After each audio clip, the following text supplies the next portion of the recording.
Well, to hear the students in her class talk, one might think that our Miss Brooks was the only female English teacher at Madison High School, but this isn't so. No, there are several English teachers at Madison, of whom 5 are ladies. Then there's Miss Enright. For almost 6 years now, we've been waging what might be termed romantic warfare. Objective, biology teacher Philip Boynton. Knowing Mr. Boynton's passion for food, I scored a strategic victory early last week when I invited Mr. Boynton to dinner on Thursday night. He accepted, so bright and early Thursday morning, I called the butcher and ordered a pot roast. And that is Mr. Boynton's favorite dish. And that includes me and Miss Enright. Well, after dressing, I hastened into the breakfast room and greeted my landlady. Good morning, Mrs. Davis. I'm all ready to break bread with you. You won't have to, Connie. It comes sliced. Now sit down and drink your juice, dear. What kind of juice is this, Mrs. Davis? It's artichoke juice. Artichoke juice? Yes. I bought it in the new health food department in the market this morning. I also ordered some delicious steaks from them. What kind of steaks? They're perfect replicas of New York cuts. Replicas? Actually, they're made out of soybeans and watercress. But you can never tell the difference. Believe me, I could tell the difference. Oh, Connie, there's something I must tell you. When I was in the market this morning, I met Miss Enright. Oh? What did the delightful Daisy have to relate? Well, she told me she was ordering just for herself. She was planning a lonely dinner for one. That's when she told me how fortunate I am. And she paid you a lovely compliment. A compliment? Yes. She said, Mrs. Davis, you don't know how lucky you are to have someone to dine with every night, even if it's only Miss Brooks. What a doll. I felt so sorry for the poor thing. I invited her over here for dinner tonight. What? But, Mrs. Davis, she probably knew I'd invited Mr. Boynton over here tonight. Don't you see, she deliberately wangled this invitation out of you. But, Connie, she didn't seem to be wangling. Well, that's the beauty of experience. When a wangler like Miss Enright wangles you, you don't suspect any wangling until you've been wangled. But, Connie, I talked her into canceling her own order at the market, invited her here. You'll just have to share your pot roast with her. Well, what's done is done, I guess. But between you and me, Mrs. Davis, with the pot Daisy Enright's got, she doesn't need my roast.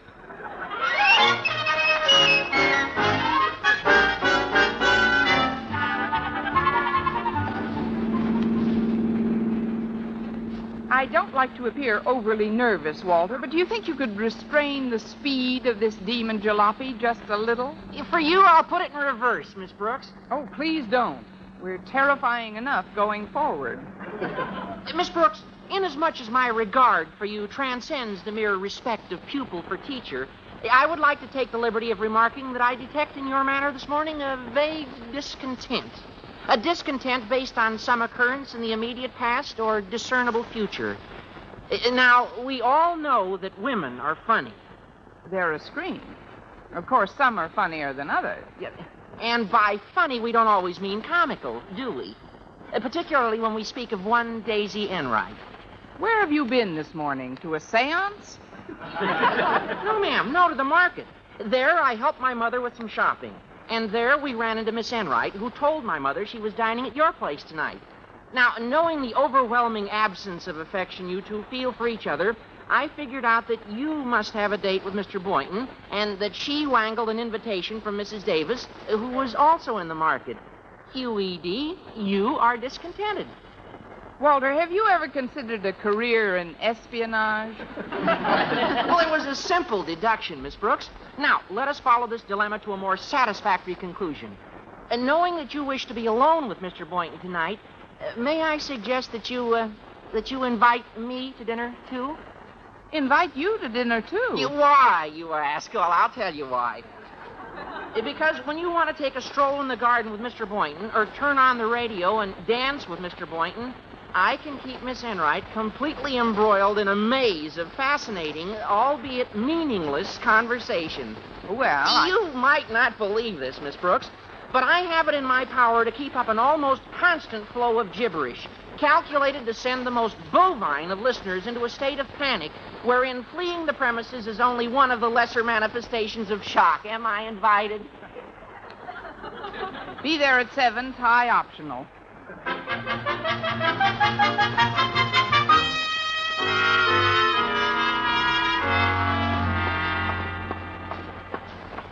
Thanks for the hitch, Walter. If you'll excuse me now, I've got to make a stop before I go into my own class. Yes, ma'am. The biology lab is just 3 doors down. Thank you, Rand McNally. Hello, Miss Brooks. Good morning, Walter. Oh, hi, Harriet, dear. Guess what happened? Miss Brooks has invited me to join Miss Enright and Mr. Boynton and herself for dinner tonight. But, Walter, what about our date for tonight? Date? Oh, dear, I forgot about that. I looked into my wallet this morning, and our date completely slipped my mind. Oh, golly, Walter, you don't have to spend any money on me. Besides, we could still be together if a certain party were kind enough to invite me to dinner also. Oh, of course, we'd love to have you, Harriet. Oh, gee, thanks, Miss Brooks. I was walking along, minding my business. Well, you're welcome, Harriet. May I ask the nature of the convention outside my office? Miss Brooks just invited me to dinner, Daddy. I see. Well, send her in immediately, please. Yes, Daddy. Won't you go into Daddy's office, please, Miss Brooks? All right, Harriet. I'll see you later, everybody. You wanted to see me, Miss Conklin? I've been holding my breath. Miss Brooks, across the hall and 3 doors to the right is a door. This door leads into a room. What is this room, Miss Brooks? That's the biology laboratory, sir. That's what I thought. As you should know by now, within the confines of this institution, I do not approve of fraternization between faculty members of the opposite sex. Now then, it's quite simple. Mr. Boynton is a man. You are a woman. Sir, you didn't tell Mr. Boynton. No, I thought I'd better wait until he's a bit older. Oh, good. A thing like that can make quite an impression. Oh, quiet! Well, I know how you stand on this question, Mr. Conklin, but if you'll forgive me, sir, I don't think it's fair. After all, you yourself are a married man. You don't know the meaning of loneliness. That's beside the point, and also not quite factual. My wife spends a good deal of her time with ladies' clubs and bridge. In fact, just today she informed me that she's going to dinner with some local group or other, that I shall be, as she so winsomely puts it, on my own. Well, I'm sorry about that, sir, Once but I don't... again, my little daughter shall be dependent upon her daddy to look after her. And her daddy shall look after her, Miss Brooks. I'm planning on having dinner with Harriet. But, Mr. Conklin, Harriet's been invited to dinner at my house. I know. What are we having for dinner, Miss Brooks? Huh? I said, what are we having? Just the biggest crowd you ever saw, Daddy.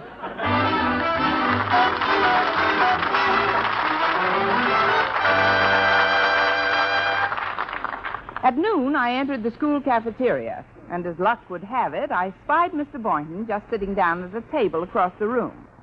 Having nothing better to do, I sauntered over. Hi, Mr. Boynton. Mind if I sit down?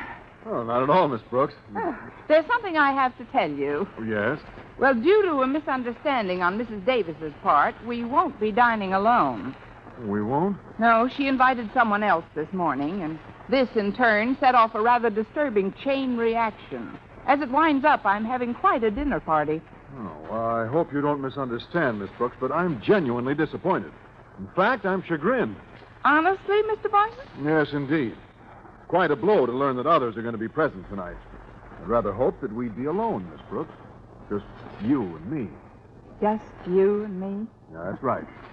If it were just the 2 of us, we could split the pot roast. You romantic fool, you. I can't wait until the night we whack up a salami in Capri. But, Mr. Boynton... Well, salami doesn't agree with me very well. Oh, forget it, Mr. Boynton. It was just a long, thin figure of speech. I thought I'd tell you who was invited. There'll be Walter Denton and Harriet Conklin and, of course, Mr. Conklin. Why Mr. Conklin? Because his wife's going to a hen party and left Harriet in his care, and I invited Harriet. But who invited Mr. Conklin? Mr. Conklin. But, Mr. Boynton, there's one more person I haven't mentioned yet. Miss Enright will be present, too. Miss Enright. Well, say, that won't be so bad. It won't, huh? No, I don't think she goes much for pot roast. Well, it could be worse, I suppose. I might be serving lamb chops, and with those little pants on them, I know she'd go for those.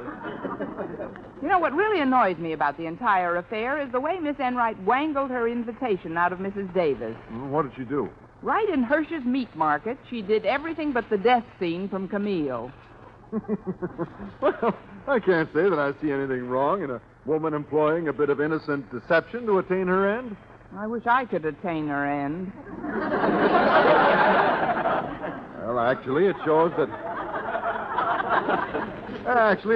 she has ingenuity. She's using her gray matter. Now, these actions clearly indicate that Miss Enright's a thinker. Closer you'll never come. But let's forget about Miss Enright. Well, that may not be so easy. She's heading this way with her lunch tray. Oh, maybe if we're real quiet, she'll go on by. Yoo-hoo, Mr. Boynton. Mind if I join you? Oh, certainly not, Miss Enright. Oh, let me pull up a chair for you. Oh, don't bother. I'll just shove the old laundry bag off this chair. And... Oh, it's you, Miss Brooks. Oh, how are you today, you dear, dear person? Divine, darling. You don't mind if I sit down, do you? Oh, not at all. Pull up a wide chair and squat. If you ladies will excuse me for a moment, I'm going to get myself a cup of coffee. I see you got yours, Miss Enright. How about you, Miss Brooks? Would you like a cup? Oh, thanks, Mr. Boynton. I'd love one. Fine.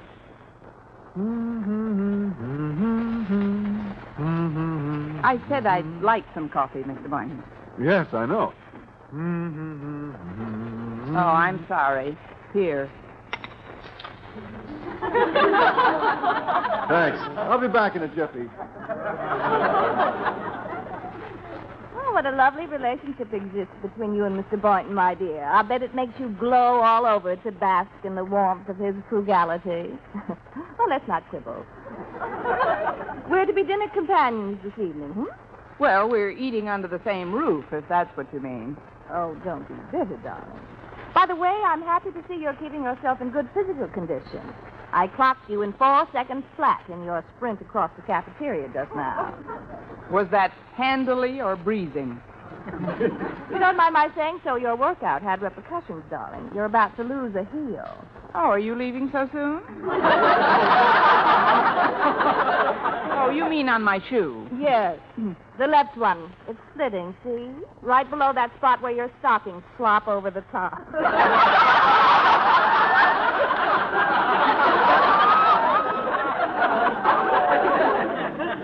Well, thanks, Miss Enright. And if I may return the favor, you seem to have a rather wide run in your stocking. The right one. Me? Oh, you're not wearing stockings. Sorry. Look, Miss Enright, we may not be overly fond of each other, but we're adult human beings. This verbal hair-pulling is rather childish. Oh, here you are, Miss Brooks. Oh, thank you, Mr. Boynton. Well, Miss Enright, are you all ready for our little dinner party at Miss Brooks' place tonight? Mr. Boynton, I'm looking forward to it with bated breath. Is that cut bait or live bait? It would be nice to have a home-cooked meal for a change. Last night I dined at the Zenith drugstore. The Zenith? That's where you took me last Saturday, isn't it? Yes, but I don't think I'm going to patronize them anymore. They charge 70 cents for roast beef. 70 cents? Well, that's funny. I had roast beef when we were there, and it only cost me 60 cents.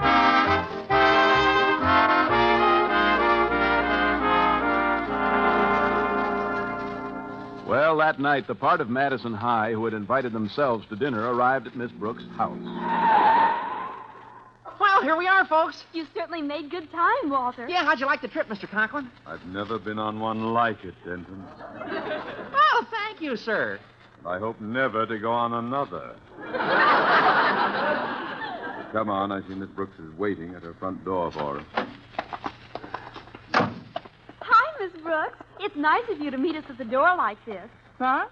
Oh, hello, folks. I'm not really meeting you. I'm just looking for my key. I'm a little late getting home. That's okay, Miss Brooks. Well, I trust this won't delay our dinner. I'm hungry enough to eat a bear. I hope you're not disappointed, Mr. Conklin. They were all out of bear meat at the market. But Mrs. Davis told me on the phone that she'd have the pot roast ready by 6:30 sharp. Let's see. Now, here's my key. Oh, there we are. Now, just hang your hats and coats on this hall tree, will you? I'll take care of them, Miss Brooks. Yes, you'd better get back to the kitchen and add your magic touch to the forthcoming repast. It's 6:15. When are the others coming? Well, Mr. Boynton said he'd be here at 6:15 sharp. And Mr. Boynton's very prompt as a rule. Oh, yes, indeed. You can usually set your watch by Mr. Boynton. Oh, welcome, Mr. Boynton. Come on in. Oh, thank you. Good evening, everyone. Hello, Mr. Boynton. Hiya, Mr. Boynton. Did you bring your customarily outsized appetite along tonight, Boynton? My outsized appetite? Oh, now, this is going to be a gay little dinner party, everybody. Let's not snarl at each other until we smell blood.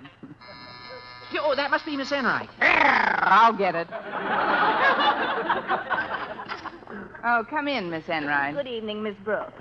Hello, all. Hi, Miss Good Enright. evening, Miss Enright. Well, suppose you and Harriet set the table now, Miss Enright. I'd like to give Mrs. Davis a hand. Fine, Miss Brooks. You'll find dishes and silverware in the cabinet, Walter. Lift everything out for the girls, will you? Sure, Miss Brooks. You go right ahead. Well, let's sit down in the living room, Mr. Conklin, shall we? I suppose so. I hope these preparations don't take too long. Can I do anything to make you comfortable, Mr. Boynton? Yeah, Mr. Boynton's as comfortable as he's going to get, Miss Enright. I need you over here, if you don't mind, please. Yes, give us a hand with these dishes, won't you? Oh, very well. See, Mr. Boynton, what a domestic little mouse I am. You take this cheese dish, Miss Enright. Well, make it snappy, everybody. It's almost 6:30. Oh, excuse me, folks, but I'm afraid I have a rather depressing bulletin. What's wrong, Miss Brooks? The pot roast hasn't even been started yet. It'll take hours to cook. What manner of grim jest is this? Where's Mrs. Davis? She's gone, Mr. Conklin, but she left me this note. I'll read it to you. It says, Dear Connie, as you know, my sister Angela's niece Wilma has been expecting a baby. Well, it just arrived, and since you are the godmother and Wilma's husband is on the road, I think she would feel better if you joined us at the hospital immediately. Yours in haste, Mrs. Davis. What colossal nerve. Having a baby at a time like this. Oh, it can't be helped, I suppose.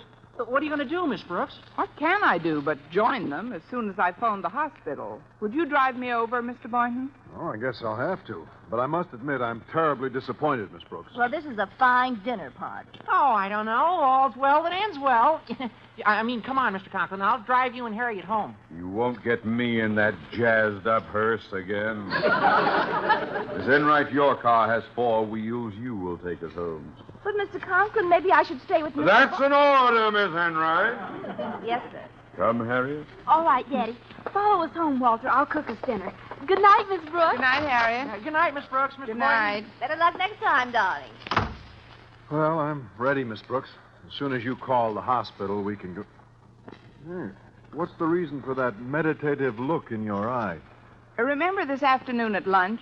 You said you couldn't see anything wrong in a woman employing a bit of deception to gain her end. Yes. Well, what has that got to do with Excuse me a moment, Mr. Boynton. Oh, Mrs. Davis, Yes, Connie, what is it? wheel out the pot roast and call me Mata Hari. Our Miss Brooks, starring Eve Arden, was produced and directed by Larry Burns, written by Arthur Alsberg and Al Lewis, with the music of Lud Bluskin. Mr. Conklin was played by Gale Gordon. This program came to you from the Frankfurt studios of the American Forces Network Europe and was prepared for rebroadcast over this network by specialist Ed Barron.